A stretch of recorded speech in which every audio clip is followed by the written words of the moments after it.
គ្រាន់តែចិញ្ចឹមកូនឲ្យរស់វាអត់ពិបាកទេប៉ុន្តែរឿងដែលពិបាកគឺការចិញ្ចឹមកូនឲ្យរស់ហើយមានសុខភាពល្អនិងមានគុណភាពដោយមិនដេចដែលហៅថាការចិញ្ចឹមកូនមានគុណភាពការចិញ្ចឹមកូនដែលមានគុណភាពគឺមិនចាំបាច់តែចំណាយទៅលើវត្ថុថ្លៃទេក៏ប៉ុន្តែអ្នកម្ដាយឬក៏អាណាព្យាបាលគួរតែចេះស្វែងយល់អំពីស្ថានភាពសុខភាពកូនតាមដានរាល់គ្រប់ខែគ្រប់ឆ្នាំនៃដំណាក់កាលវិវត្តនីមួយៗទាំងផ្នែកបញ្ញានិងស្មារតីនិងសុខភាពចូលមកមើលមនុយរបស់យើងវិញណាមកមុខនេះគឺសម្រាប់ពេលដែលកូនយើងមានអាការៈផ្ដាសាយតឹងច្រមុះអីចឹងណាក្តៅក្នុងអីចឹងយើងអាចធ្វើស៊ុបសារ៉ាយមិនស៊ុបទេសំទោសបបរហ្នឹងហើយបបរសារ៉ាយនេះដើម្បី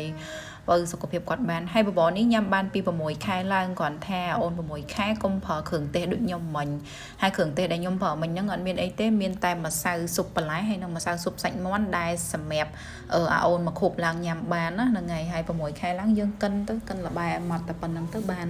ហើយនឹងបន្ថយម្រេចចឹងណាហើយអង្គដែលខ្ញុំប្រើក្នុងនេះគឺអង្គលាយគ្រាប់ធញ្ញជាតិចឹងណាអរគុណច្រើន